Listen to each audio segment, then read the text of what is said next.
To humanities. I am Purva and आज की video में हम अपनी हिस्ट्री बुक 2 का जो पहला चैप्टर है through the eyes of travellers वो कंप्लीट करने वाले हैं।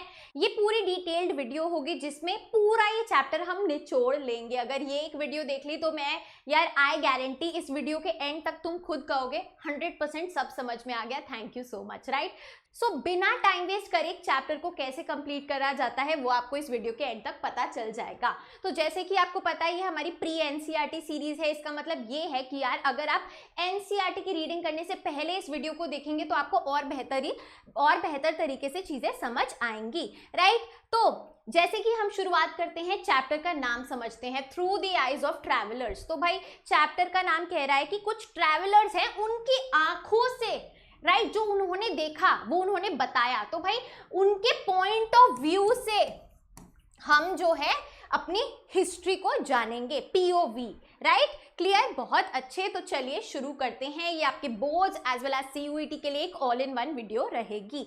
मेक श्योर कि 100% कॉन्सेंट्रेशन के साथ आप वीडियो को देखें, साथ में एनसीईआरटी रख सकते हैं और नोट्स बना सकते हैं। चलिए शुरू करते हैं। अच्छा जी, तो सीधी बात नो बकवास, इस चैप्टर में भाई हम मेन 3 ट्रैवलर्स के बारे में बात करने वाले हैं। पहले है अल बिरूनी जो कि कहाँ से आए थे, उज़्बेकिस्तान से। उज़्बेकिस्तान कहाँ है आपका, अफगानिस्तान के बगल में, ठीक है, एशिया में ही, स्तान वाली जो कंट्री साथ में है, ठीक है जी।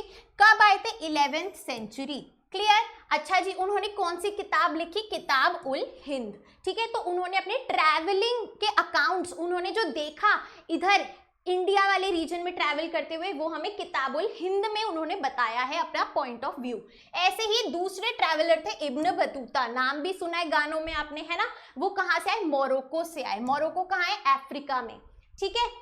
अच्छा जी, वो कब आए, 14th सेंचुरी में आए और उनकी ट्रैवल बुक, ट्रैवलॉग जिसको बोलते हैं, उसका नाम है रिला। उन्होंने अपने अकाउंट्स, अपनी ऑब्जर्वेशंस, अपना पॉइंट ऑफ व्यू रिला में लिखा, ठीक है। फिर आए फ्रैंकोइस बर्नियर कहाँ से है, फ्रांस से।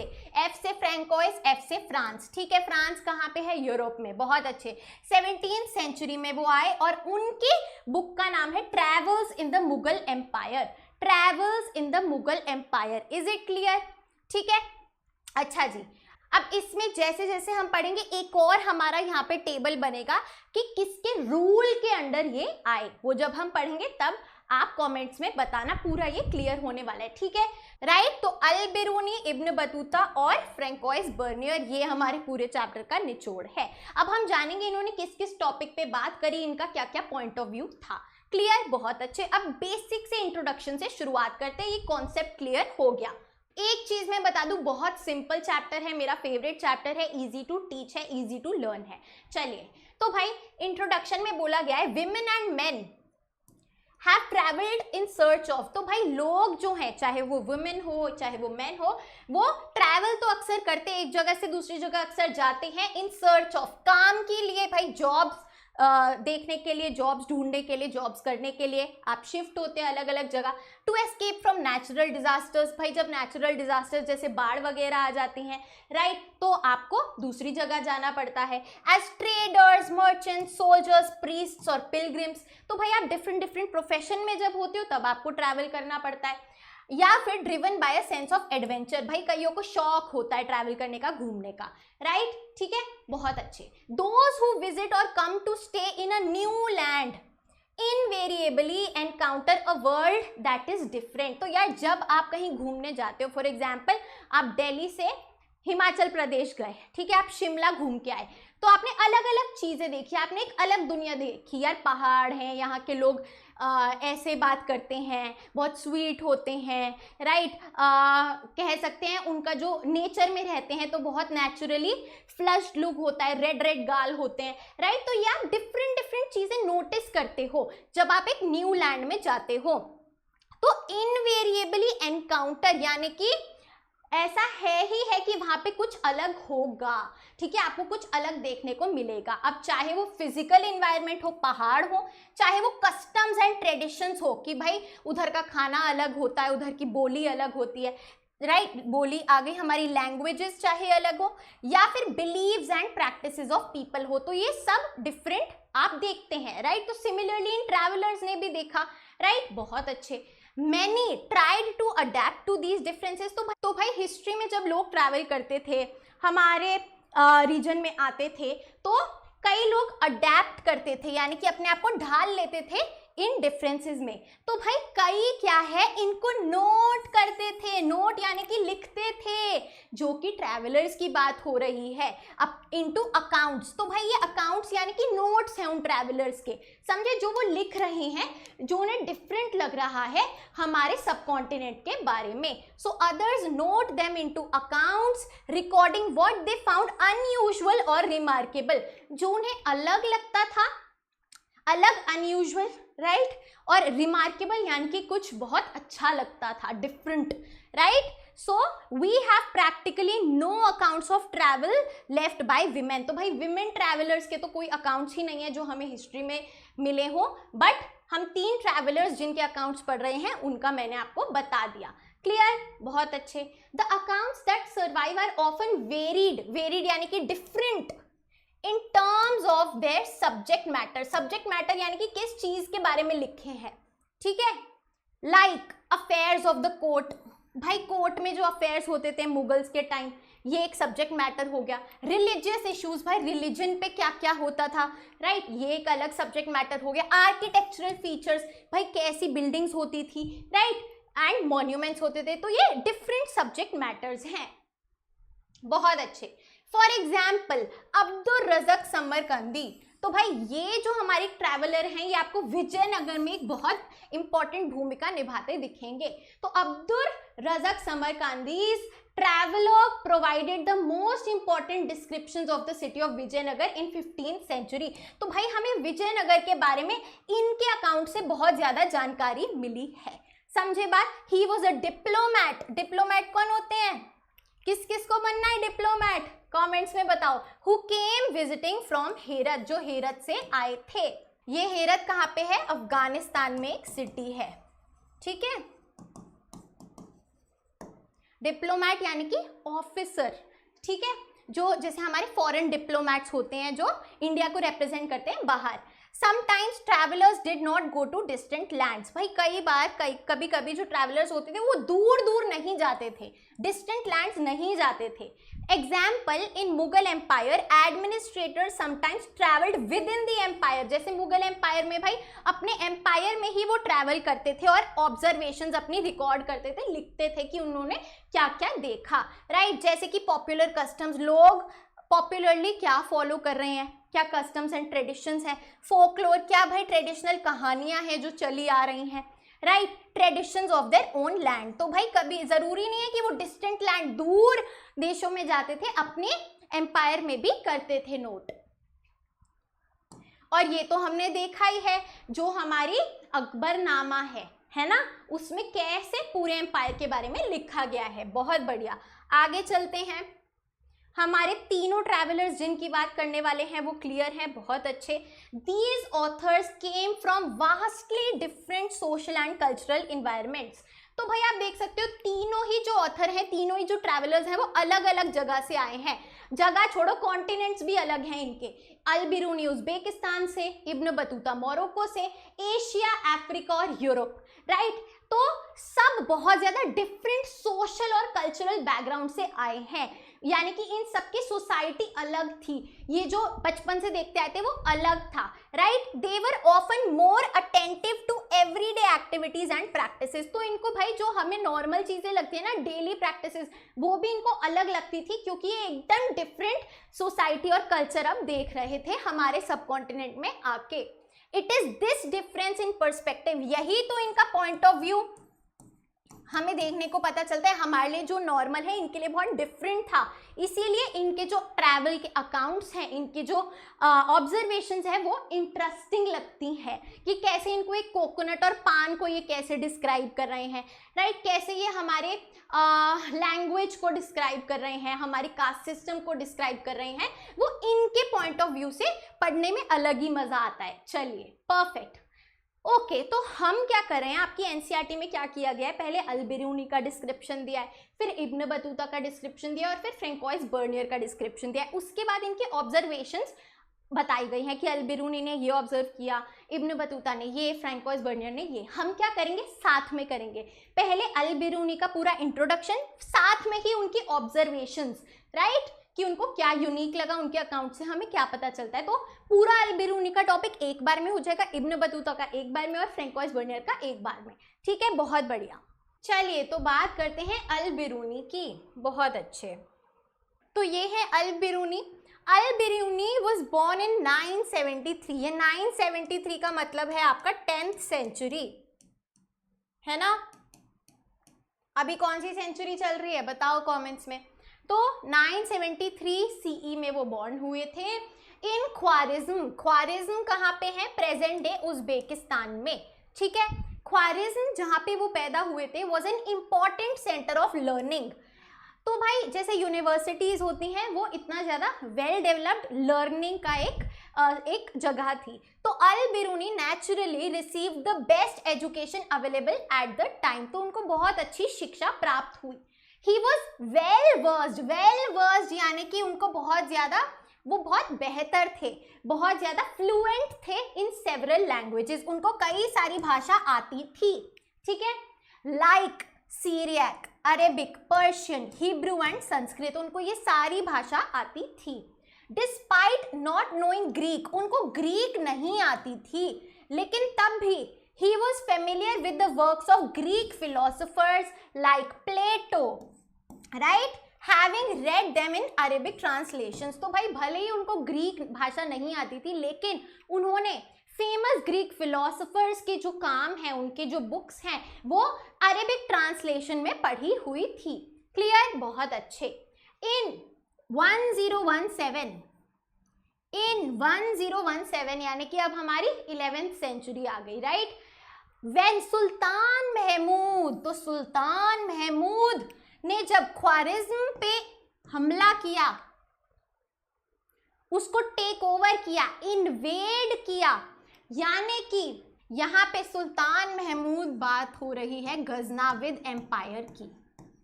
तो जो मैं कह रही थी ना, किस एम्पायर के अंदर, किसके रूल के अंदर कौन कब आया, तो गजनाविद एम्पायर। ठीक है, तो भाई सुल्तान महमूद जो हैं उन्होंने गजनाविद एम्पायर को बहुत ज़्यादा एक्सपैंड किया था।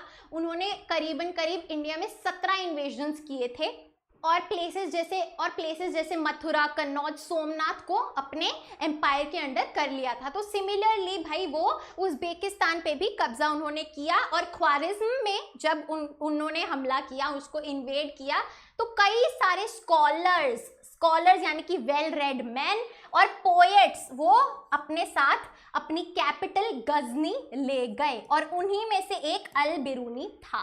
क्लियर। तो भाई सुल्तान महमूद जो हैं वो बहुत ज़्यादा फॉन्ड थे, उनको शौक था, वो प्रमोट करते थे नॉलेज को, पोएट्री को, तो स्कॉलर्स और पोएट्स को वो अपने साथ गजनी ले गए। तो उन्हीं में से एक अल बिरूनी थे। He arrived in Ghazni as a hostage यानी कि जिसको बंदी बना के लाया गया है, राइट।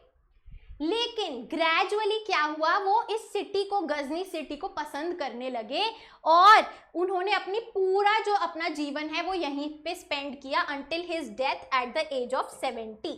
क्लियर। तो he started liking the city of Ghazni. बहुत अच्छे। तो भाई गजनी में ही Al Biruni developed an interest in India, right. तो उनको इंडिया में भी इंटरेस्ट आया while he was in Ghazni. This was not unusual, ये कोई खास बात नहीं थी। संस्कृत वर्क्स जो हैं वो अरेबिक में ट्रांसलेट हो गए थे 18th सेंचुरी ऑनवर्ड्स ही, राइट। तो in subjects like astronomy, maths, medicine यानी कि हमारी साइंस, ये सारी संस्कृत वर्क्स अब अरेबिक में भी अवेलेबल थे। तो भाई अल बिरूनी ने अरेबिक में पढ़ा होगा, उनको इंटरेस्ट आया होगा संस्कृत लिटरेचर में, संस्कृत वर्ड्स में, फिर इंडिया में उनको इंटरेस्ट आया। Then Al Biruni spent years in the company of Brahmana priests. Brahmanas के साथ, जो साधु होते हैं, संत महाराज होते हैं, उनके साथ उन्होंने बहुत सारा टाइम स्पेंड किया। वेल लर्नेड मैन, स्कॉलर्स के साथ टाइम स्पेंड किया। लर्निंग संस्कृत, उन्होंने संस्कृत सीखी। एंड स्टडिंग रिलीजियस टेक्स्ट, जो भी ब्राह्मणास रिलीजियस टेक्स्ट थे वो भी उन्होंने पढ़े संस्कृत में। His itinerary is not clear. Itinerary यानी कि वो कहाँ कहाँ गए, कहाँ कहाँ उन्होंने ट्रैवल किया. जैसे आप कहीं घूमने जाते हो तो आप एक आइटिनरी बनाते हो, ठीक है. तो इनकी आइटिनरी जो है इट इज अनक्लियर, हमें पता नहीं वो प्रिसाइसली कहाँ कहाँ कौन कौन सी जगह गए. लेकिन काफी ज्यादा उन्होंने पंजाब के पार्ट्स में ट्रैवल किया है and parts of north India. तो भाई पंजाब और नॉर्थ इंडियन पार्ट्स में उन्होंने ट्रैवल किया है, इतना हमें पता है. एग्जैक्टली और लोकेशंस नहीं पता. Travel literature was an accepted part of Arabic literature by the time he wrote. तो जब वो लिखने लगे थे तब ट्रैवल लिटरेचर जो वो लिखते थे वो अरेबिक भाषा में काफी ज्यादा लोग पढ़ते थे, ठीक है. This literature dealt with lands as far apart as the Sahara desert in the west. तो भाई अरेबिक लिटरेचर में जो ट्रैवल नोट्स हैं, ट्रैवल अकाउंट्स हैं, वो कहाँ कहाँ तक लिखे गए थे. Sahara desert in the west. Sahara desert आपका कहाँ है, अफ्रीका में, नॉर्थ पार्ट ऑफ अफ्रीका में, वहां तक लिखे गए हैं. साथ में river Volga in the north, Russia में जो रिवर वोल्गा है. तो काफी ज्यादा ट्रैवल लिटरेचर उस टाइम पॉपुलर हो रही थी. While few people in India would have read Al-Biruni before the 16th century, many others outside India में हैव डन सो. तो भाई इंडिया में तो 16th सेंचुरी से पहले किसी ने अल बिरूनी की ट्रैवल अकाउंट्स नहीं पढ़ी होंगी, लेकिन अगर आउटसाइड इंडिया की बात करें तो बहुत लोग पढ़ते होंगे, ऐसा कहा गया है, ठीक है. बहुत बढ़िया. चलिए जी, वेरी इंपॉर्टेंट, और इस पे आपका आंसर आ जाता है शॉर्ट नोट. तो किताबुल हिंद के बारे में जानते हैं जो अल बिरूनी ने लिखी. अल बिरूनीज किताबुल हिंद रिटन इन अरेबिक. भाषा क्या है, अरेबिक में लिखी गई है. It is simple and lucid. Lucid यानी कि इजी टू अंडरस्टैंड, आसानी से समझी जा सकती है, ठीक है. It is a voluminous text. Voluminous text यानी कि मोटी किताब है, काफी कुछ है उसमें. Divided into 80 chapters on subjects such as, किस किस पे बात करी गई है, religion and philosophy, festivals, astronomy, alchemy. Alchemy क्या होता है, डिफरेंट फॉर्म्स ऑफ मेटल्स को कैसे गोल्ड में कन्वर्ट किया जा सकता है, इस टाइप की. Manners and customs, social life, society कैसी होती थी, weights and measurements, right. Iconography. Iconography यानी कि डिफरेंट सिंबल्स, आर्ट फॉर्म्स को कैसे समझा जा सकता है. Laws and metrology. तो भाई इन डिफरेंट सब्जेक्ट्स पे चर्चा की गई है किताबुल हिंद पे. Generally Al Biruni adopted a distinctive structure in each chapter. तो भाई एक अलग ही स्टाइल था. डिस्टिंक्टिव यानी कि डिफरेंट एक स्ट्रक्चर होता था, स्टाइल होता था अल बिरूनी का हर एक चैप्टर में. जैसे कि वो शुरुआत एक क्वेश्चन से करते थे, यानी कि पहले वो एक क्वेश्चन पूछते, ठीक है. उसके बाद डिस्क्रिप्शन वो बताते बेस्ड ऑन सांस्कृतिक ट्रेडिशंस, ठीक है. एक आंसर देते और एंड में वो जो कंक्लूजन होता था वो कंपेयर करते थे विद अदर कल्चर्स, कि यहाँ पे ऐसा होता है, इधर ऐसा होता है और इधर ऐसा होता है. कंक्लूड वो कंपैरिजन से करते थे. समझे बात. So this was the distinctive style, distinctive structure of Al Biruni. बहुत अच्छे, बहुत इजीली ये अंडरस्टैंड हो गया है ना. This is the Kitab-ul Hind. बहुत अच्छे. He had a mathematical orientation. Mathematical orientation थी काफी ज्यादा, वो नंबर्स और लॉजिक की तरफ उनका ध्यान रहता था. Al Biruni wrote in Arabic language, हमारी क्लियर है. He intended his work for peoples living along the frontiers of the subcontinent. तो भाई वो किन के लिए लिखते थे, जो ट्रैवल नहीं कर पाते, जिनको चाह तो होता है लेकिन वो जो बॉर्डर्स पे रह रहे हैं सब कॉन्टिनेंट के और अंदर नहीं जा पाते या और जगह ट्रैवल नहीं कर पाते. He was familiar with translations and adaptations of Sanskrit, Pali and Prakrit texts into Arabic. तो भाई वो ट्रांसलेट करते थे, अडेप्ट करते थे संस्कृत, पाली और प्राकृत भाषा को अरेबिक में. Clear. However, he was also critical यानी कि क्रिटिसाइज करते थे, उनको पसंद नहीं था about the ways in which these texts were written and clearly wanted to improve on them. वो इसको ट्रांसलेशंस को और ज़्यादा वो बेहतर बनाना चाहते थे और उनको लगता था जो संस्कृत में एक्सप्रेस है वो अरेबिक में एक्सप्रेस करना थोड़ा मुश्किल है, वर्ड टू वर्ड. समझ रहे हो. बहुत अच्छे. अच्छा जी, एक और चीज़ हमारी जो आती है वो है टर्म हिंदू. तो पहले हिस्ट्री में जो हिंदू शब्द है वो किसके लिए इस्तेमाल होता था, जो लोग सिंधु रिवर के ईस्ट में रहते थे.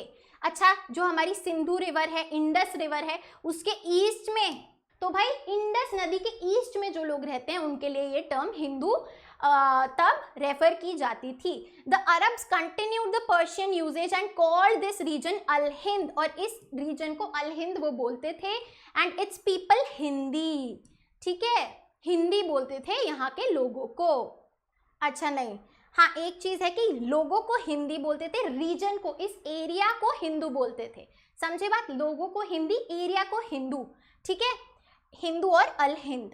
Letter the Turks refer to the people east of the Indus as Hindu, बाद में जो टर्किश पीपल थे उन्होंने लोगों को हिंदू बोलना शुरू किया, their land as Hindustan and their language as Hindavi. समझे बात, ये आपका CUET के लिए बहुत इंपॉर्टेंट है। बहुत बढ़िया, आगे चलते हैं। अच्छा जी, वेरी इंपॉर्टेंट, अक्सर देखो मैं साफ साफ तुम्हें बता देती हूँ इस चैप्टर में से आपका बोर्ड एग्जाम में कौन से क्वेश्चन आंसर आते हैं। जो डिस्क्रिप्शन है वो आएगा, यानी कि भाई अल बिरूनी ने ओवरकमिंग बैरियर्स टू अंडरस्टैंडिंग के बारे में क्या बोला है ये, ठीक है। सो this is very very very important from your exam point of view. तो भाई travelers often compared what they saw in the subcontinent with practices with which they were familiar।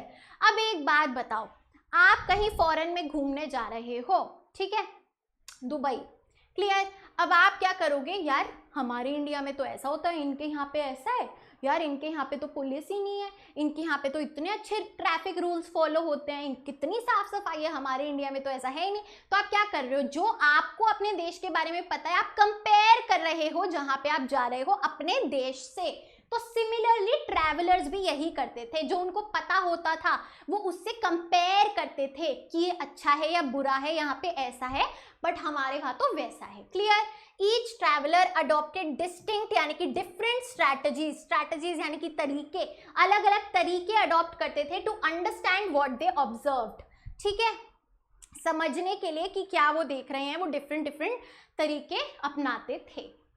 Al Biruni was aware of the problems inherent in the task he had set himself. तो भाई अब जो अल बिरूनी ने देखा कि एक बहुत बड़ी प्रॉब्लम है समझने में, जो मैं यहाँ पे देख रहा हूँ, वो क्या है वो हम जानेंगे। बैरियर्स टू अंडरस्टैंड, बैरियर्स यानी कि रुकावट, समझने में जो दिक्कत हो रही है, जो रुकावट हो रही है अल बिरूनी को, वो क्या चीज है जो रुकावट बन रहा है समझने में। सो ही डिस्कस्ड सेवरल बैरियर्स यानी कि डिफिकल्टीज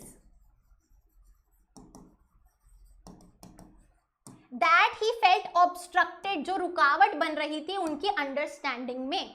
सबसे पहली थी लैंग्वेज, क्योंकि उनको संस्कृत नहीं आती थी। The first amongst these was language. According to him Sanskrit was so different from Arabic and Persian कि उसको शुरू में सीखना बहुत मुश्किल है। Ideas and concepts could not be easily translated from one language into another। आने के बावजूद उनको ट्रांसलेट करके सेम मीनिंग उनका रखना दूसरा भाषा में काफ़ी मुश्किल था। तो पहला बैरियर टू अंडरस्टैंडिंग क्या है, डिफिकल्टी क्या है, लैंग्वेज, क्लियर, बहुत अच्छे। दूसरा क्या है, डिफरेंसेस इन रिलीजियस बिलीव्स। यहाँ पे अलग रिलीजन है जो लोग फॉलो करते हैं और अलग मान्यताएं हैं। The second barrier he identified was the difference in religious beliefs and practices।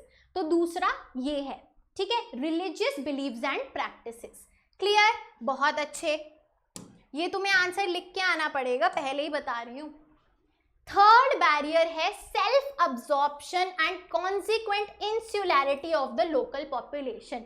इसका मतलब क्या है, आप अपनी गली में घूम रहे हो, खेल रहे हो या कहीं बाहर गए हुए और कोई आके आपसे कुछ पूछता है, तो कई बार क्या होता है, सबका अलग अलग नेचर होता है, लेकिन उस टाइम लोग ज़्यादा बात नहीं करते थे, इंटरैक्टिव नहीं होते थे, शेयर नहीं करते थे, क्या सेल्फ अब्जॉर्ब्ड रहते थे, सेल्फ में अपने तक वास्ता रखते थे, ज़्यादा बात नहीं करते थे। तो सेल्फ अब्जॉर्प्शन एंड इंसुलैरिटी यानी कि वो ज़्यादा सोशल नहीं थे, आइसोलेटेड थे, ठीक है, क्लियर। तो लोकल पॉपुलेशन काफी ज्यादा सेल्फ अब्जॉर्ब थी और इंसुलर थी। Al Biruni depended on the works of Brahmanas. तो भाई जो ब्राह्मणास टेक्सचुअल ट्रेडिशंस थे, लिटरेचर थे, उधर से उन्होंने पढ़ा, like passages from the Vedas, the Puranas, the Bhagavad Gita etcetera. This provided him an understanding of Indian society. लेकिन उनको लोगों से कुछ ज्यादा हेल्प नहीं मिली। So how did he overcome overcome यानी कि कैसे उन्होंने इन बैरियर्स पे जीत हासिल करी, इन रुकावटों से डील किया। How? By depending on the works of Brahmanas, ठीक है, studying the Vedas, the Puranas, the Bhagavad Gita and understanding, and इससे उनको इंडियन सोसाइटी की समझ आई। क्लियर? तो written text, written textual traditions को उन्होंने फॉलो किया। समझे बात? बहुत अच्छे। अब भाई दूसरा जो सबसे इंपॉर्टेंट टॉपिक है जो अल बिरूनी ने ऑब्जर्व किया is the caste system in India. तो भाई उन्होंने कैसे डिस्क्राइब किया है अपनी बुक में कास्ट सिस्टम इन इंडिया को, वो हम जानते हैं। चलो, Al-Biruni tried to explain the caste system by looking for parallels in other society. Parallels यानी कि examples, compare कर रहे हैं वो कि भाई इधर जो है पर्शिया में है ऐसे होता है, यूरोप में है ऐसे होता है और इंडिया में ऐसे होता है। तो उन्होंने पैरेलल्स निकाले कि उस टाइम पे कौन कौन सी सोसाइटी कास्ट सिस्टम फॉलो कर रही थी और उसमें क्या था। समझे बात? क्लियर? बहुत अच्छे। कंटेम्प्ररी एग्जाम्पल निकाले जो उस टाइम पे एग्जाम्पल्स उन्होंने देखे थे। तो भाई इन एंशिएंट पर्शिया यानी कि प्रेजेंट डे ईरान की बात हो रही है, 4 सोशल कैटेगरीज वर रिकॉग्नाइज्ड। भाई वहां पे 4 डिफरेंट सोशल कैटेगरीज होती थी। पहला नाइट्स एंड प्रिंसेस। नाइट्स जो फाइट करते हैं ना, my night in shining armour, पता है ना सबको, जो जैसे यहाँ क्षत्रिय है, ठीक है, एंड प्रिंसेस, राइट, जो किंग्स के बेटे होते थे, द रूलिंग क्लास। फिर सेकंड कैटेगरी है मंक्स की, प्रीस्ट्स की एंड लॉयर्स की। तो भाई मंक्स एंड प्रीस्ट्स जो रिलीजियस हैं और लॉयर्स, ठीक है। तीसरी कैटेगरी है फिजिशियंस एंड एस्ट्रोनॉमर्स की, राइट, तो हमारे जो साइंस वाले बैकग्राउंड के प्रोफेशनल्स थे। एंड फोर्थ कैटेगरी है पेजेंट्स एंड आर्टिसंस की, जो क्राफ्ट्समैन और एग्रीकल्चरल मैन थे। क्लियर? तो भाई ईरान में, एंशिएंट पर्शिया में ये होता था। In other words, he attempted to suggest that social divisions were not unique to India. वो कहना चाहते थे कि सिर्फ इंडिया में ही कास्ट सिस्टम नहीं है, अलग अलग एम्पायर्स में जो है सोशल कैटेगरीज को डिवाइड किया गया है, सोसाइटी को डिफरेंट डिफरेंट ग्रुप्स में बांटा गया है। क्लियर? बहुत अच्छे। He pointed out that within Islam, भाई इस्लाम में all men were considered equal, differing only in their observance of piety। यानी कि वो कैसे फॉलो कर रहे हैं अपने रिलीजन को, राइट, उनके जो ट्रेडिशंस कस्टम्स को, केवल उसी पे डिपेंड करता था वो कितने ज्यादा पास हैं अपने गॉड से, राइट, बाकी they were all considered equal. ठीक है। Al Biruni disapproved, he was against the notion of pollution. Notion of pollution का मतलब क्या है? यहाँ पे स्पेसिफिकली बात हो रही है untouchability that was practised in India. ठीक है, क्लियर बात? बहुत अच्छे। तो भाई इस पे क्या कहना था अल बिरूनी का? He said everything which falls into a state of impurity strives and succeeds in regaining its original condition of purity। तो भाई उन्होंने बोला है कि नेचर में क्या होता है, अगर कोई चीज इम्प्योर होती है तो वो खुद ही नेचर उसको क्लेंस करके प्योर बनाता है। For example, the sun cleanses the air and the salt in the sea prevents the water from becoming polluted. तो भाई नेचर में ही अवेलेबल है कि कैसे उसको प्योरीफाई किया जाएगा, कैसे उसको बचाया जाएगा उसका विनाश होने से, राइट। तो वो कह रहे हैं अगर ऐसा नहीं होता तो लाइफ ऑन अर्थ तो इम्पॉसिबल होती, क्योंकि हर चीज एक टाइम पे आके इम्प्योर हो जाती।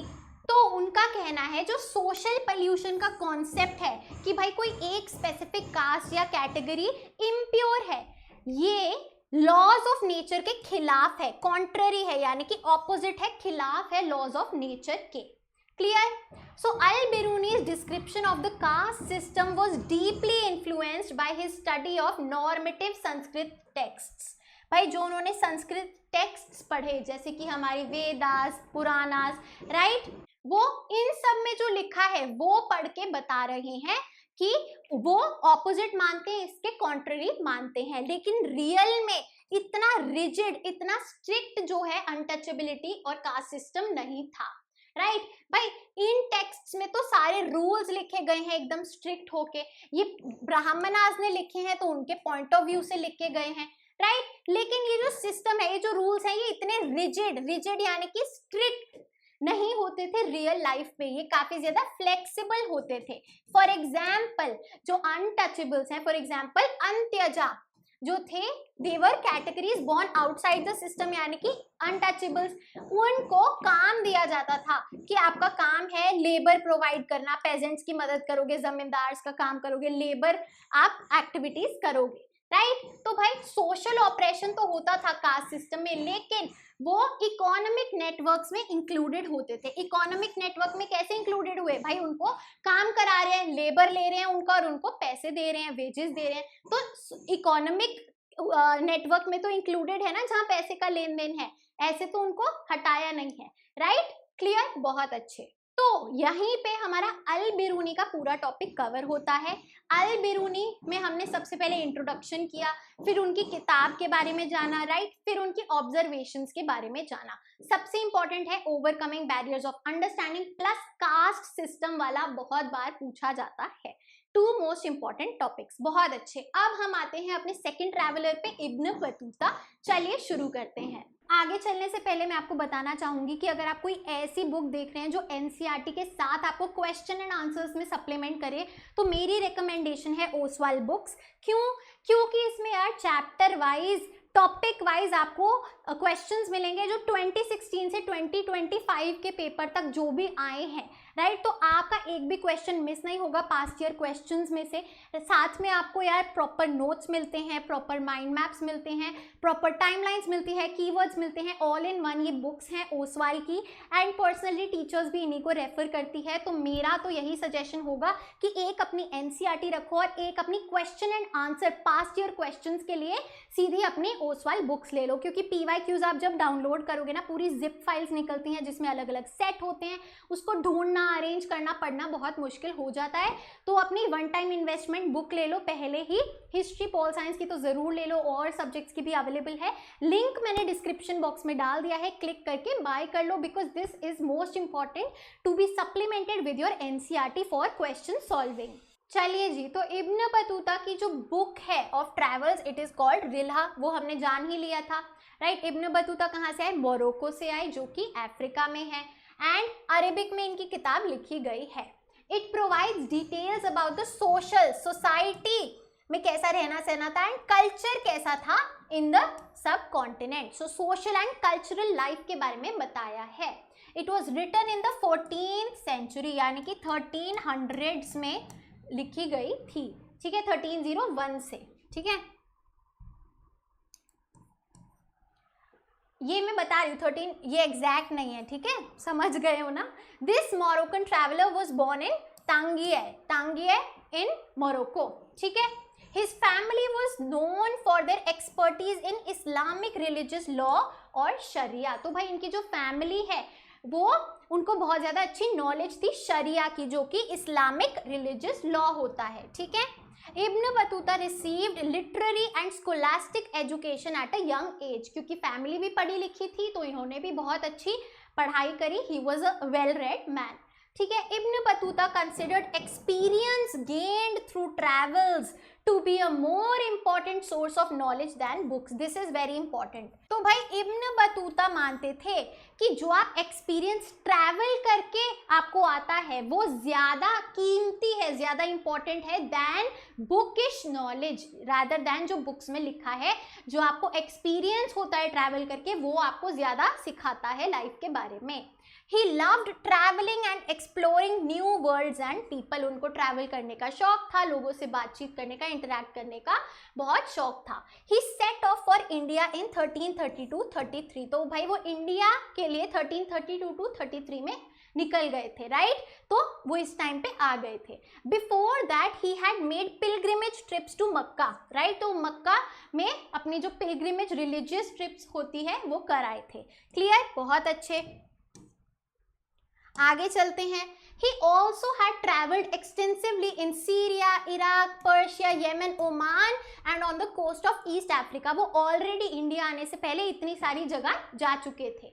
Ibn Battuta reached Sindh in 1333।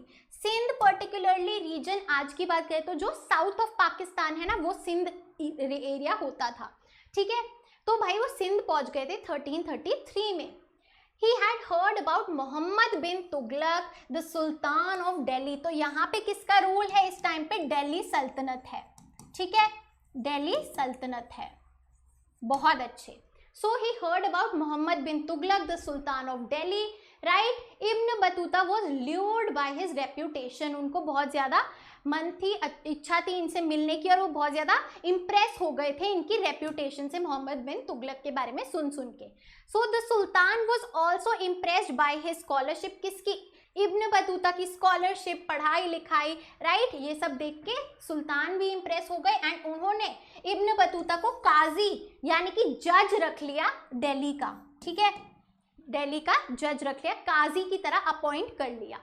He remained in that position for several years। कई साल तक वो काजी रहे, लेकिन जैसे ही सिचुएशन कुछ बदली, वो उनको जेल में डाल दिया गया था, जो भी सीक्वेंसेस हुई उस वजह से। लेकिन जब ये मिसअंडरस्टैंडिंग सॉल्व हुई, वापस से सुल्तान ने उनको इंपीरियल सर्विस में रख लिया, यानी कि अपने मुगल सर्विस में रख लिया, ठीक है, बहुत अच्छे।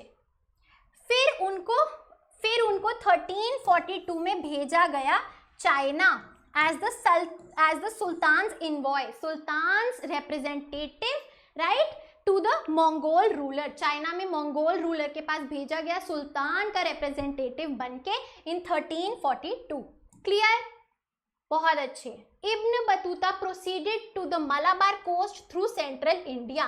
तो भाई सेंट्रल इंडिया से वो मलाबार कोस्ट गए। मलाबार कोस्ट कौन सा है? हमारा केरला कर्नाटका वाला, ठीक है।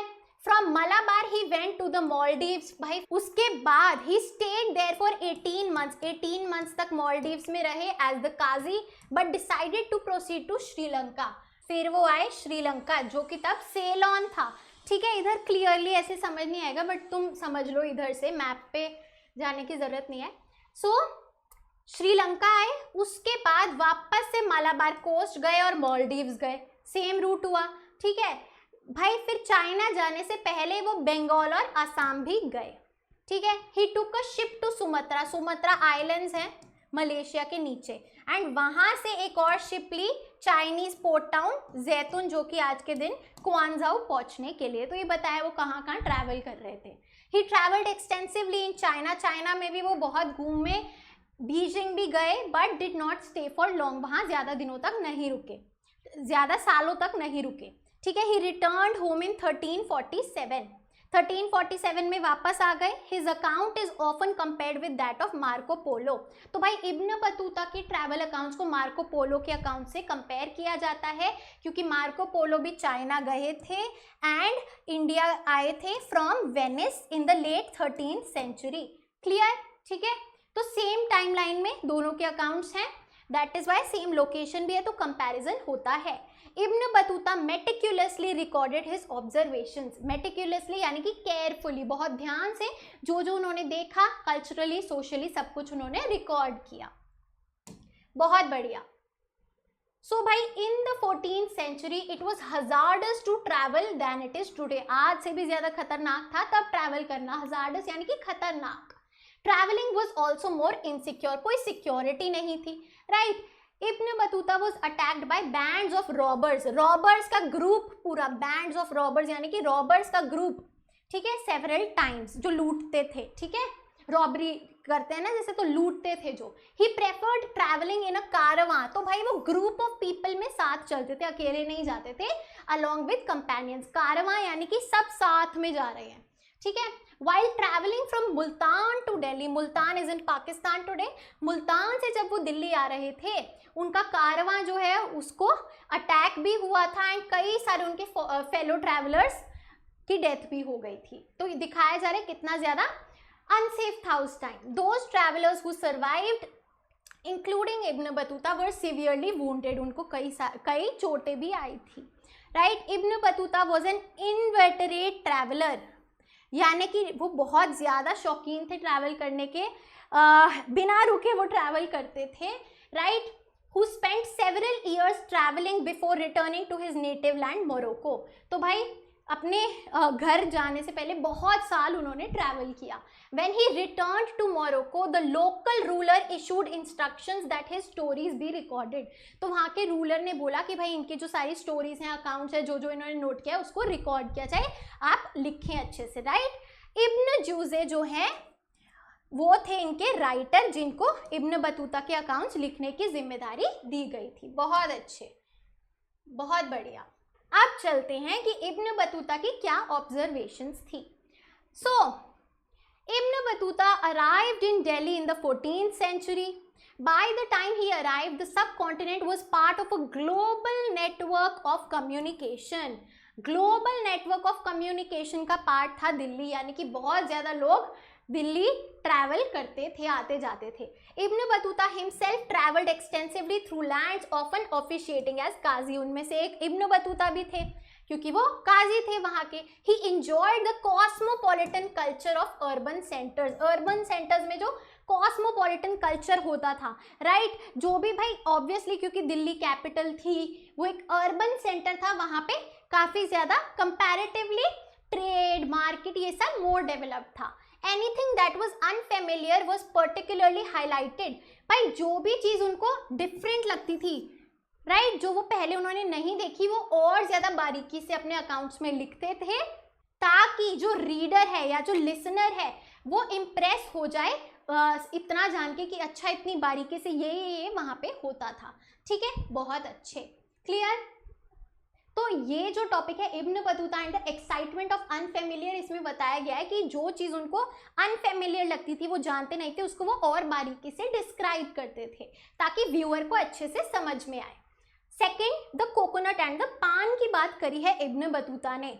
इन्होंने बहुत बारीकी से डिस्क्राइब किया है कोकोनट और पान को, राइट, क्योंकि अनफेमिलियर थे. तो कोकोनट और पान को आपको बॉक्सेस मिलेंगे, बुक में कैसे डिस्क्राइब किया गया आप पढ़ोगे, यू विल बी शॉक्ड कि इतनी बारीकी से, राइट. तो वो अनफेमिलियर पे बताया गया है. बहुत अच्छे, आगे चलते हैं. मेरा गला बैठ चुका है बोल बोल के, कोई बात नहीं. चलो, वेरी इंपॉर्टेंट इंडियन सिटीज और कम्युनिकेशन वाला हमारा कम्युनिकेशन ये रहा. This is very very very important, ये आता है आपके एग्जाम में. ठीक है, सिटीज से ज़्यादा कम्युनिकेशन वाला इंपॉर्टेंट है. तो भाई इब्न बतूता ने इंडियन सिटीज़ के बारे में बताया है. इब्न Battuta found cities in the subcontinent full of exciting opportunities. बहुत ज़्यादा अपॉर्चुनिटीज़ होती हैं सिटीज़ में. दे वर डेंसली पॉपुलेटेड, यानी कि बहुत ज़्यादा लोग रहते थे, और प्रॉस्पेरस थी, बड़ी बड़ी हरी भरी थी, चहकती महकती सिटीज़ होती थी, right.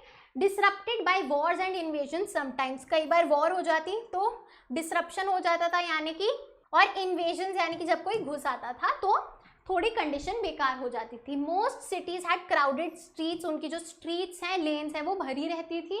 There were bright and colourful markets with a variety of goods. Chandni Chowk ही ले लो. He describe Delhi as a vast city, बहुत बड़ी city with a great population, the largest in India. Daulatabad in Maharashtra को भी उन्होंने बताया है कि ये भी दिल्ली के बराबर की ही थी और साइज में भी उतनी बड़ी ही थी. क्लियर, बहुत अच्छे.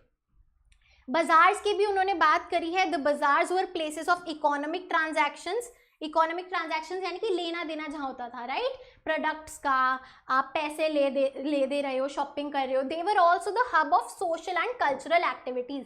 वहाँ पे कई सारे कल्चरल शोज एक्टिविटीज़ भी होती थी. Most bazaars had mosque and a temple. यार एकदम चांदनी चौक का नहीं लग रहा पूरा ये description. Some spaces were marked for public performances by dancers, musicians and singers. तो बाजार्स की बात हो रही है. बहुत अच्छे.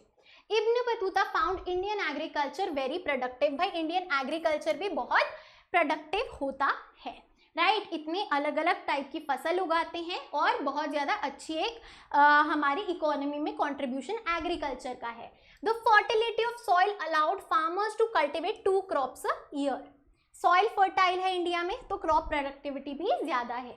He also noted that the subcontinent was well integrated with inter-Asian networks of trade and commerce. भाई हमारा जो ट्रेड और कॉमर्स हो रहा है वो अपने सबकॉन्टिनेंट से बाहर भी हो रहा है, ऑल ओवर एशिया. समझे बात, well integrated communication system trade और कॉमर्स में। Indian manufacturers were in great demand in both West Asia and South East Asia. Indian manufacturers की बहुत ज़्यादा डिमांड होती थी और स्पाइसेस इतनी हमारी पॉपुलर होती थी। This fetched huge profits for artisans and merchants. भाई क्योंकि इंडियन मैन्युफैक्चरिंग की बहुत डिमांड थी तो जो मर्चेंट्स हैं यानी कि जो ट्रेडर्स हैं उनको भी हाई प्रॉफिट होता था और जो क्राफ्ट्समैन है आर्टिसंस हैं उनको भी। इंडियन टेक्सटाइल्स यानी कि clothes were in great demand, जैसे कि cotton, muslin, silk, brocade, satin, right. Certain varieties of fine muslin were so expensive that they could be worn only by the nobles। तो भाई इतना महंगा होता था जो फाइन मसलिन कपड़ा होता था वो केवल जो रॉयल्टी होती थी वो पहनते थे। In Daulatabad there is a marketplace for male and female singers which is known as Tarababad and it is one of the greatest and most beautiful bazaars। तो ये पूरी bazaars और इंडियन सिटीज की डिस्क्रिप्शन थी जो कि Ibn Battuta ने की है। सबसे इंपॉर्टेंट है ये वाला part, a unique system of communication, very very very important for your board exam point of view. चलिए जी, so the state evidently took special measures to encourage merchants.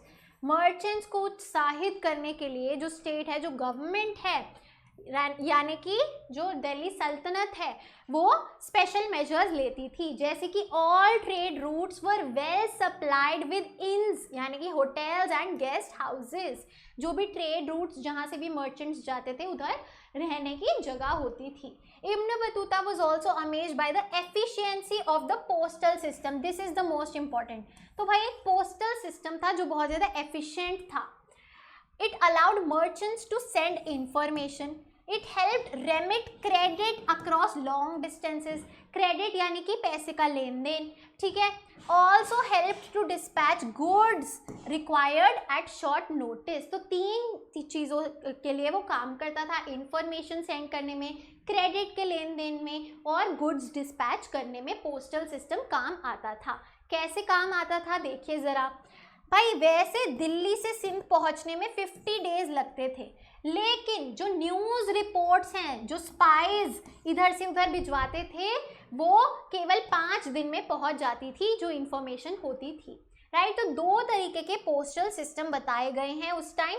पहला है horse post known as uluq और दूसरा है foot post known as दावा, ठीक है। तो भाई बेसिकली इसमें क्या होता था कि कुछ शॉर्ट इंटरवल्स के बाद ना, जैसे रिले रेस होती है ना, आपको इधर तक भागना है फिर किसी और को दे देना है, तो ऐसे ही इधर हॉर्स पोस्ट है तो हॉर्सेस के साथ होते थे सिपाही, या फिर फुट पोस्ट है तो यहाँ पे सिपाही होते थे जो शॉर्ट डिस्टेंस भागते थे और फिर वो जो चीज़ है वो दूसरे को दे देते थे, राइट। तो रिले टाइप होता था ये, बहुत अच्छे। So this is about the unique system of communication bye Ibn Battuta, बहुत अच्छे।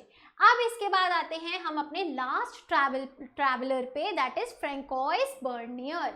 वो एक डॉक्टर थे, तो चलो जानते हैं। भाई अब क्या होता है 1500 यानी कि 16th सेंचुरी में पोर्चुगीज भी आ जाते हैं इंडिया में। The Portuguese arrive in India. They wrote detailed accounts regarding Indian social customs and religious practices। तो वो भी भाई इंडियन सोशल और कल्चरल और रिलीजियस टॉपिक्स पे लिखते। फिर बात आती है जेजुइट रोबर्टो नोबिली की, who translated Indian texts into European languages ताकि वहाँ पे भी लोग पढ़ सकें। The best known of the Portuguese writer is Duarte Barbosa, very important. He wrote a detailed account of trade and society in South India, ठीक है। फिर भाई in 1600 many Dutch, English and French travelers coming to India। तो भाई finally 1600 में यार Germans, आपके England के लोग, फ्रांस से लोग आने लगे इंडिया में, ठीक है। और फ्रेंच ज्यूलर जीन बाप्टिस्टे, यार इनकी प्रोनाउंसिएशन ना प्लीज डोंट माइंड, टैवर्नियर आते हैं। They travel to India at least 6 times. तो this was the time period जब यूरोप से आना जाना बहुत ज़्यादा बढ़ गया था इंडिया में। He was fascinated with the trading conditions in India. He compared India to Iran and the Ottoman Empire। Ottoman Empire यानी कि टर्किश एम्पायर, ठीक है। तो भाई बर्नियर कह रही हूँ, टैवर्नियर ने क्या किया था, ही वॉज अ फ्रेंच मैन, ठीक है। 6 टाइम्स उन्होंने इंडिया में ट्रैवल किया। उनको ट्रेड बहुत ज़्यादा पसंद आया था इंडिया में जो होता है, एंड इंडिया को उन्होंने ईरान और टर्किश एम्पायर से कंपेयर किया था। बहुत अच्छे। So this was about the foreign travellers. और जो आए, ठीक है, European particularly, some travellers like the Italian doctor Manucci never return to Europe and settle down in India. फिर आते हैं फाइनली फ्रैंकोइस बर्नियर, जो कि फ्रांस से आए थे। He was a Frenchman. He came to India in 1656, यानी कि 17th सेंचुरी, ठीक है। By profession he was a doctor, political philosopher and historian. वाह भाई, ऑल इन वन है ये तो। He came to the Mughal empire, तो यहाँ पे भाई किसका रूल था? मुगल्स का रूल था, ठीक है, मुगल एम्पायर था इस टाइम पे। In search of opportunities, right, for better living opportunities वो आए। He was in India for 12 years, 12 साल तक रहे, 1656 से 1668। He was closely associated with the Mughal court, Mughal court में वो काम करते थे as a physician to prince Dara Shuko, जो कि शाहजहां के बड़े बेटे थे, ठीक है, फिजिशियन की तरह वो काम करते थे प्रिंस दारा शुको के लिए। Later he worked as an intellectual and scientist with Danishmand Khan, जो कि एक आर्मेनियन नोबल थे मुगल कोर्ट में, ठीक है। बहुत अच्छे। ये इतना इंपॉर्टेंट नहीं है, इंपॉर्टेंट है ये, सबसे इंपॉर्टेंट ये दोनों, वेरी वेरी वेरी इंपॉर्टेंट। चलो, सो भाई ये हमेशा क्या करते थे, फ्रैंकोइस बर्नियर ईस्ट और वेस्ट को कंपेयर करते थे, right. So Bernier travel to several parts of the country and wrote accounts of what he saw, जो वो देखते थे उसको लिखते थे। Frequently comparing what he saw in India with the situation in Europe, क्योंकि फ्रांस से आए थे तो भाई वेस्ट यहाँ पे क्या है, यूरोप है, और ईस्ट इंडिया है, राइट। तो भाई फ्रांस से यूरोप से कंपेयर करते थे। He dedicated his major writing to Louis 14, जो किंग थे फ्रांस के, राइट। जब वापस गए तो उनको अपनी राइटिंग्स दी। Bernier described what he saw in India as a bleak situation, बहुत बुरी situation in comparison to European developments. Europe तो डेवलप्ड है, इंडिया बहुत पुअर है। This assessment was not always accurate, obviously एकदम एक्यूरेट नहीं था, उनका पॉइंट ऑफ व्यू था, ठीक है। Poor as in underdeveloped. However, when his works were published, his writings became extremely popular. जब इनकी काम पब्लिश हुए ट्रैवल अकाउंट्स तो बहुत पॉपुलर हो गए थे। Bernier's works were published in France in 1670-71 and translated into English, Dutch, German and Italian within the next 5 years. ठीक है, translations with in next 5 years हो गई थी। वेरी इंपॉर्टेंट, क्या उन्होंने डिस्क्राइब किया है, Bernier and the degenerate east. देखते हैं जरा। He was preoccupied with comparing and contrasting what he saw in India with the situation in Europe. अब ऑब्वियसली उनका वो बायस आएगा क्योंकि वो वहाँ रह के आए हैं, तो हर चीज़ अपने उधर से कंपेयर करते हैं। Bernier's travels in the Mughal Empire, जो उनके अकाउंट का नाम है, is marked by detailed observations, बहुत बारीकी से बताया गया है जो उन्होंने यहाँ पे देखा है, ठीक है। He tried to place the history of the Mughals within the universal framework.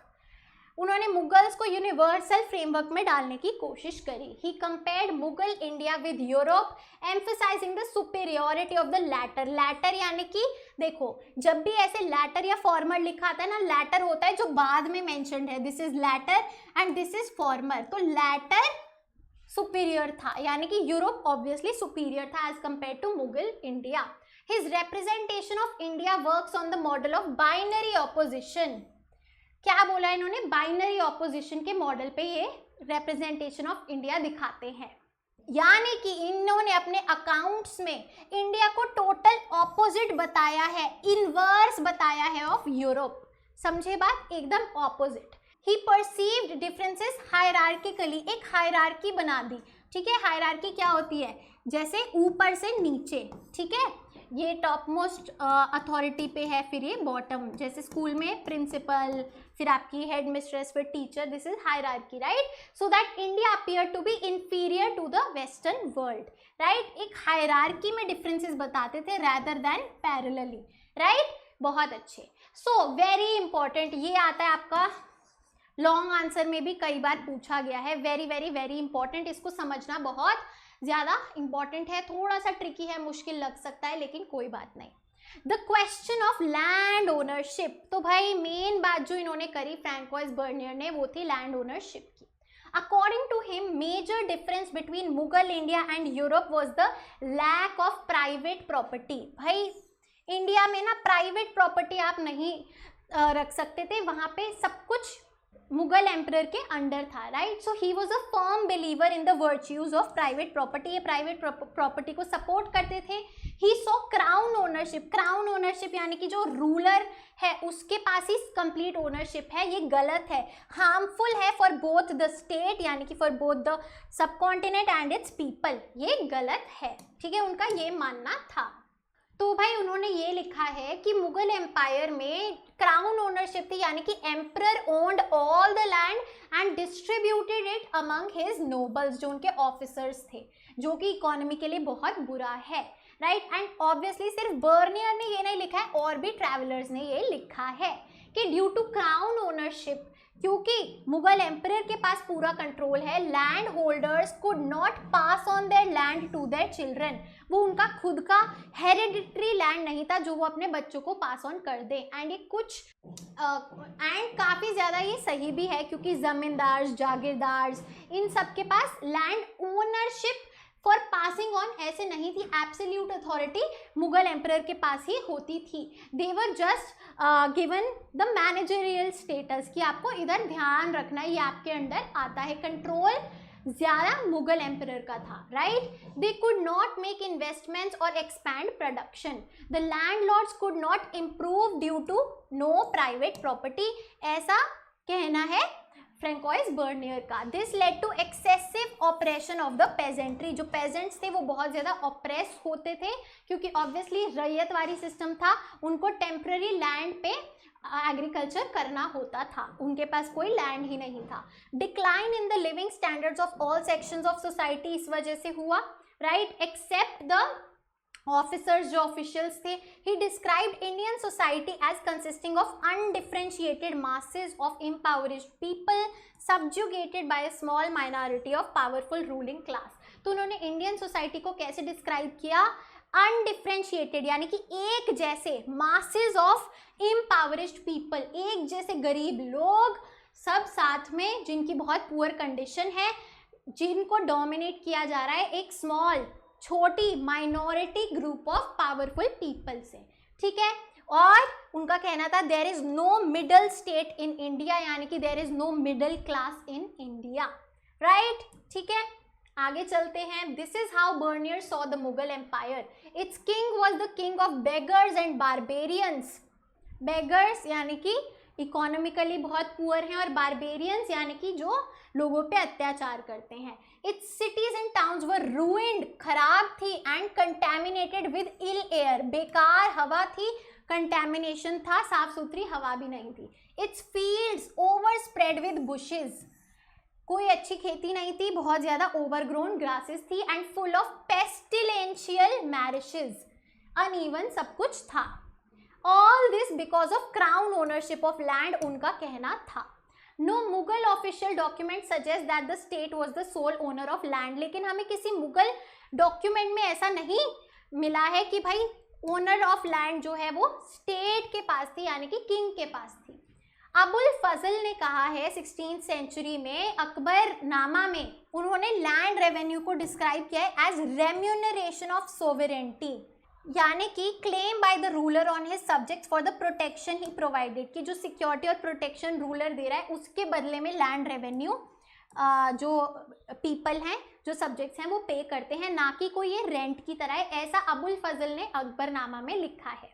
It was not a rent but a tax on the crop, actual में ये टैक्स था जो वो क्रॉप का पे करते थे, right.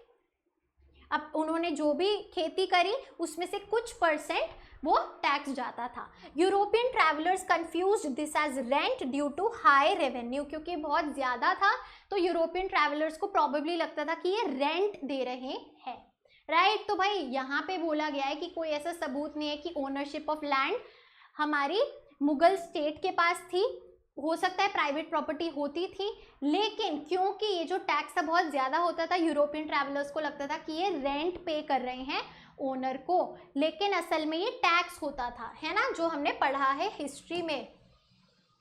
बर्नियर्स descriptions influenced western theorists from the 18th century. तो भाई बर्नियर ने ये जो लिखा उसके बाद काफ़ी सारी थ्योरीज आई, जैसे फ्रेंच फिलोसोफर मॉन्टेस्की ने एक आइडिया डेवलप किया ऑफ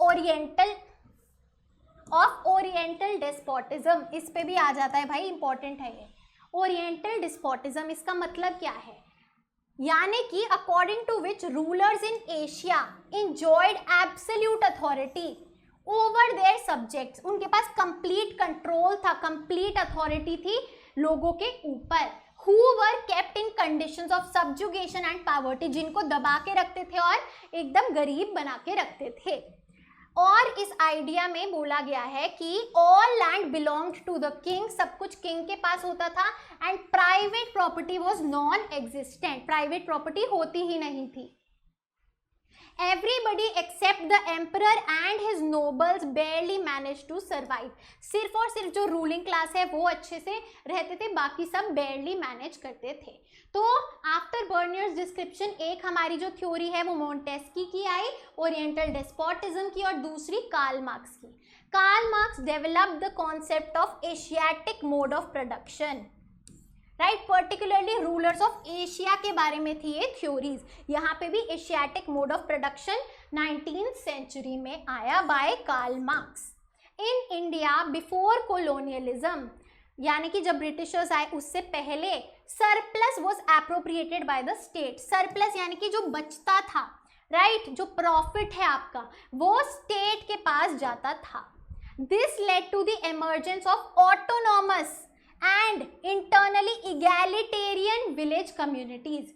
यानी कि इगैलिटेरियन का मतलब यहाँ पे इक्वल है, यानी कि अब सारे एक विलेज के अंदर जो सब लोग हैं उनके पास सेम अमाउंट ऑफ पैसा मान लो या क्रॉप मान लो वही है, क्योंकि जो एक्स्ट्रा है वो तो स्टेट के पास जा रहा है, तो सब क्या हो गए, इक्वल हो गए। जो विलेज कम्युनिटीज है इक्वल हो गई, एंड उनकी बस अपनी कम्युनिटीज के ऊपर ही ऑटोनॉमी थी उनके पास डिसीजंस लेने की, वो भी कुछ ही हद तक, ठीक है। The court respected their autonomy as long as the flow of surplus was unimpeded, right। तो क्या बताया गया है, जब तक वो टैक्स मिल रहा है रूलर को तब तक आपके पास ये ऑटोनॉमी है अपने विलेज अफेयर्स को संभालने की। जब ये नहीं मिलेगा तो किंग का कंट्रोल, रूलर का कंट्रोल आ जाएगा। This was regarded as a stagnant system, यानी कि इसमें कभी ग्रोथ नहीं होती है, स्टैग्नेंट रहता है। However, this picture of rural society was far from true। ये तो सच से बहुत दूर थी। Rural society was characterised by social and economic differentiation. भाई गांव में भी, विलेज में भी डिफरेंट क्लासेस थी, जैसे कि बड़े बड़े जमींदार थे जो कि अमीर थे, who enjoyed superior rights in land.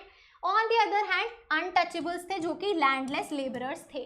तो भाई विलेज कम्युनिटी में भी इगैलिटेरियन इक्वालिटी नहीं थी, सोशल और इकोनॉमिक डिफरेंसेस थे। So this is the reality. The big peasant who used to hire labour and engaged in commodity production, ये भी अपर क्लास में आते थे। And the smaller peasant who could barely produce for his subsistence, अपने खुद का पेट भरने के लिए जो मुश्किल से प्रोड्यूस कर पाता था, ये भी कैटेगरी थी। So the village was divided socially and economically as well। This is the truth, that is not the reality जो एशियाटिक मोड ऑफ प्रोडक्शन में लिखा है। क्लियर? तो दो थ्योरीज आपको पता होनी चाहिए, क्या कहती हैं, Asiatic mode of production and आपका ओरिएंटल डेस्पोटिज्म। बहुत बढ़िया, वेरी गुड। इसके बाद हमारा टॉपिक आता है अ मोर कॉम्प्लेक्स सोशल रियलिटी, जहाँ पे बताया गया है ट्रेड एंड कॉमर्स के बारे में, कि भाई जो आर्टिजन्स हैं, जो क्राफ्ट्समैन थे, उनके पास कोई इंसेंटिव, कोई बोनस, कुछ उनको पैसा नहीं दिया जाता था जिससे वो क्वालिटी इंप्रूव करे अपनी मैन्युफैक्चरिंग की। प्रॉफिट, क्योंकि प्रॉफिट्स तो जो सारे हैं वो स्टेट के पास चले जाते थे। Manufacturers were everywhere in decline, manufacturing भी बहुत अब बुरी और कम हो रही थी। He saw vast quantities of the world's precious metals flowed into India। भाई बहुत सारे precious metals आते थे इंडिया में, क्योंकि भाई जो भी सामान जा रहा है, गुड्स एक्सपोर्ट हो रहे हैं, टेक्सटाइल, स्पाइसेस जो भी है, उसके बदले में गोल्ड और सिल्वर मिलता था इन रिटर्न, ठीक है। Prosperous merchant communities engaged in long distance exchange, long distance trade होता था, जो merchant communities जिसमें हिस्सा लेती थी. In the 17th century, about 15% of the population lived in towns in India. यानी कि भाई यूरोप से ज़्यादा लोग cities में रहते थे इंडिया में. ठीक है. So this is the comparison that we are giving. Bernier described Mughal cities as camp towns. भाई मुगल cities को बर्नियर ने camp towns की तरह बोला है. और क्या बोला है? These towns depended for their survival on the imperial camp. कि भाई अगर जो राजा है वो उधर उस सिटी में रुके, उधर उसको कैपिटल बनाया तो बहुत अच्छा जो है इकोनॉमिक ट्रेड कॉमर्स वहाँ पे होगा, वरना एकदम वहाँ पे ट्रेड और कॉमर्स कम हो जाता है. He believed that these came into existence when the imperial court moved in and rapidly declined when it moved out, right? तो जहाँ पे राजा रह रहा है, जहाँ पे उसकी कोर्ट प्रोसीडिंग्स हो रही है, जहाँ वो कैपिटल बन रही है, तब एकदम से प्रॉस्पेरिटी आती है, लेकिन जैसे ही वो हटते हैं वहाँ पे फिर से कम हो जाता है लेना देना.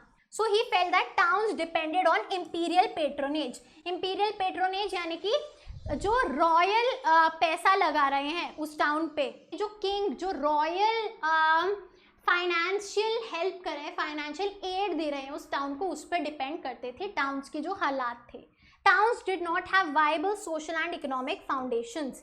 It basically depended on the incoming and outgoing of the imperial court. ठीक है, बहुत अच्छे. तो भाई अब बोला गया है कि Bernier was drawing an oversimplified picture of land ownership. इतना सब कुछ ईजी नहीं था, अलग अलग टाइप के टाउन्स थे, लोग थे, different kinds of towns, manufacturing towns, trading towns, pilgrimage towns etcetera. This led to the pilgrimage towns होते हैं जहाँ पे रिलीजियस यात्रा करते हैं, है ना, जैसे हमारे पिलग्रिमेज के टाउन्स हैं जो हमारे ज्योतिर्लिंग हैं वो, right. This led to the prosperity of merchant communities and professional classes. क्योंकि अलग अलग तरीके के टाउन्स थे तो मर्चेंट कम्युनिटीज जो ट्रेड करते थे उनका भी फायदा होता था, प्रोफेशनल क्लासेस का भी फायदा होता था क्योंकि उनके अराउंड वो काम करते थे. Merchants often had strong community और किन टाइज. तो भाई जो मर्चेंट्स है ना, इनकी खुद की कम्युनिटी होती थी. किन जहाँ भी आएगा यानी कि समझो फैमिली, फैमिलियल टाइज इनके होते थे. They were organised into their own caste cum occupational bodies, जैसे जातीज होती हैं, राइट. जैसे आप देखोगे बनिया समाज, राइट. तो टोटल कम्युनिटी है. In western India these groups were called mahajans. Western India में महाजन्स बोलते हैं. एंड देयर चीफ द सेठ, राइट. तो ऐसे करके जो कम्युनिटीज हैं वो कास्ट कम ऑक्यूपेशनल बेसिस पे ऑर्गेनाइज होती थी. इन अहमदाबाद, जो कि एक बहुत ऑब्वियसली सबको पता है अर्बन सेंटर है, कितना ट्रेड कॉमर्स होता है, वहाँ पे मैन्युफैक्चरिंग होती है.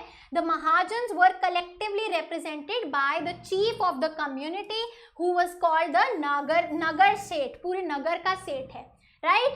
Other professional classes such as physicians, जिनको हकीम या फिर वैद बोलते थे, टीचर्स पंडित और मुल्ला बोलते थे, लॉयर्स वकील बोलते थे, पेंटर्स, म्यूजिशियंस, कैलीग्राफर्स एटसेट्रा, सबकी कम्युनिटी कम ऑक्यूपेशनल बॉडीज होती थी. क्लियर, बहुत अच्छे.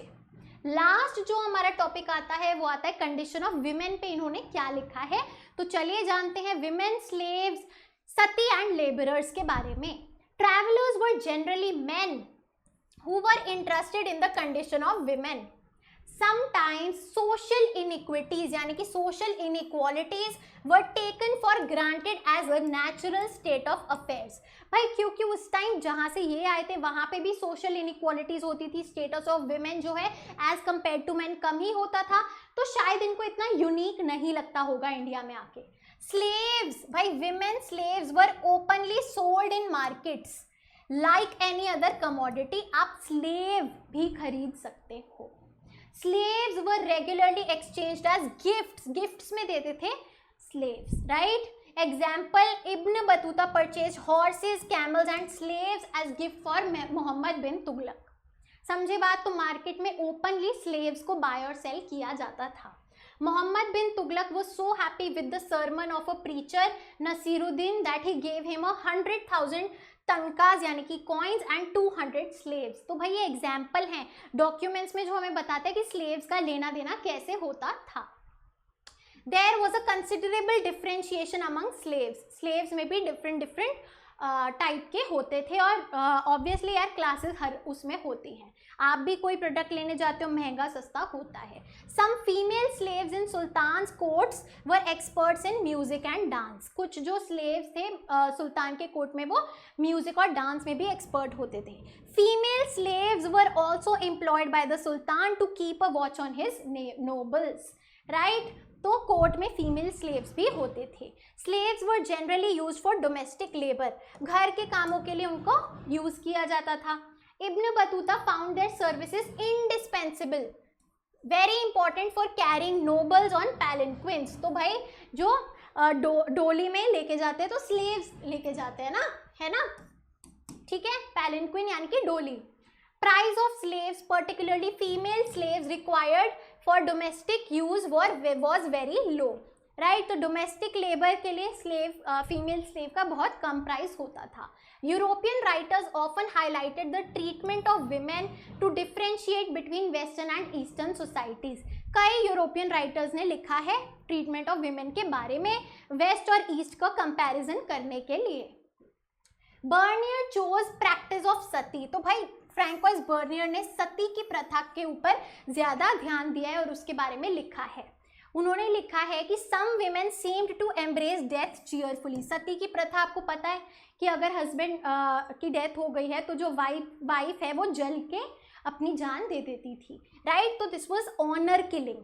सम women seemed to embrace death cheerfully, कि वो खुश होके डेथ को अपनाती थी। Others were forced to die, कुछ को जबरदस्ती इस प्रथा के चक्कर में करना पड़ता था। But women's lives revolved around much else besides the practice of sati, लेकिन और भी बहुत कुछ था, ठीक है। ये सती प्रथा की फोटो है।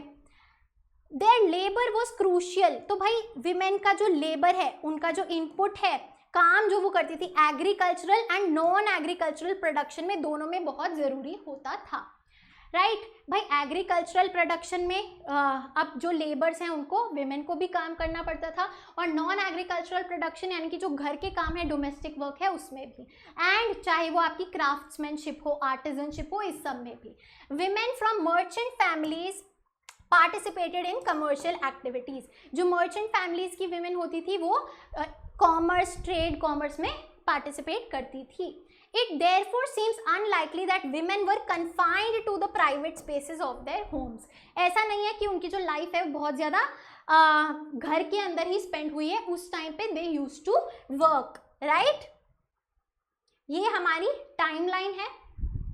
तो सबसे पहले 10th 11th सेंचुरी में अल-बिरूनी आए फ्रॉम उज़्बेकिस्तान, फिर मार्को पोलो आए फ्रॉम इटली 13th सेंचुरी में, 14th सेंचुरी में इब्न बतूता आए फ्रॉम मोरक्को, पढ़ाए हमने सब कुछ।